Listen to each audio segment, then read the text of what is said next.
में जल्द मंत्रिमंडल विस्तार होगा। बड़ी खबर आ रही है बिहार से। एमएलसी चुनाव के लिए शहनवाज हुसैन ने पर्चा भरा है। बिहार कैबिनेट मंत्री मुकेश साहनी ने भी किया है नामांकन। यानी 2 सीट थी, एक से मुकेश साहनी, दूसरे शहनवाज हुसैन। शहनवाज हुसैन पहले सांसद होते थे बिहार से, लेकिन उसके बाद चुनाव हारे थे। उसके बाद लगातार आप कह सकते हैं कि पार्टी में तो थे, अच्छे प्रवक्ता के रूप में थे, लेकिन बहुत समय बाद अब आज वो एमएलसी का उन्होंने पर्चा भरा। माना ही जा रहा है कि एमएलसी चुनाव जीत सकते हैं। और उससे भी बड़ी खबर यही है जो सूत्रों से आ रही है कि शहनवाज हुसैन को नीतीश सरकार में बीजेपी कोटे में एक बड़ा मंत्रालय भी दिया जा सकता है।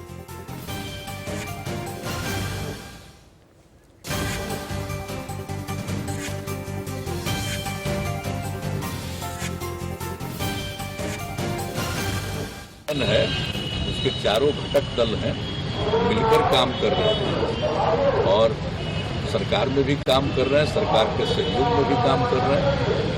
और दोनों लोगों को मैं विशेष तौर पर बधाई देता हूँ। बिहार विधान परिषद के सदस्य के रूप में उम्मीदवार बनाया गया, निर्वाचित होंगे और इन लोगों को मुझे पूरी बधाई है।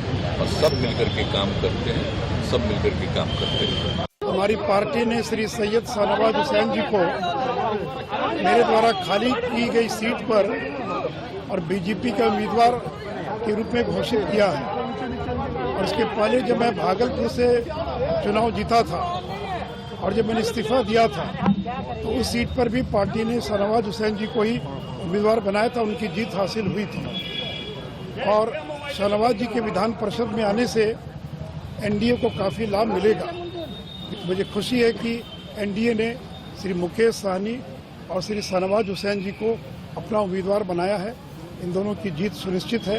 एनडीए के तरफ से कल ही मुझे 3 बजे जानकारी प्राप्त हुआ कि मैं नॉमिनेशन कर रहा हूं विधान पार्षद का। खास करके गृह मंत्री श्री अमित शाह जी ने फोन करके सूचना दी है। इसके लिए मैं माननीय गृह मंत्री जी को बधाई देता हूं और माननीय मुख्यमंत्री नीतीश कुमार जी, भारतीय जनता पार्टी के राष्ट्रीय अध्यक्ष जेपी नड्डा जी और एनडीए के तमाम हमारे नेतागण, जीतन राम मांझी जी, सबके सहयोग से मैं विधान पार्षद के लिए मैं चुना गया हूं। यहाँ पर एक हाउस का जो सुशील मोदी जी की कार्यकाल की बची हुई जो कार्यकाल था, वो मुझे पार्टी का, एनडीए का उम्मीदवार बनाया गया।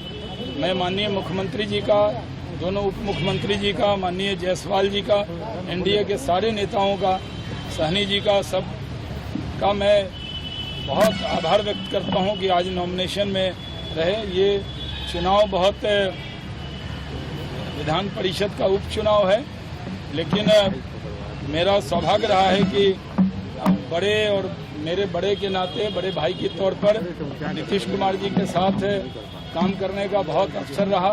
और अब फिर विधान परिषद में भी सदस्य के तौर पर मैं इस जिम्मेदारी को और दायित्व को निभाऊंगा। मैं शहनवाज हुसैन को आप सुन रहे थे, साफ कह रहे थे कि जो भी जिम्मेदारी मिलेगी निभाएंगे। यानी 2 बड़ी खबरें, एक पश्चिम बंगाल से जहां ममता बनर्जी ने ऐलान किया कि वो शुवेंदु अधिकारी के घर से ही उनको ललकारेंगी, और दूसरा कैबिनेट रिशफल या एक्सटेंशन की बात बिहार से।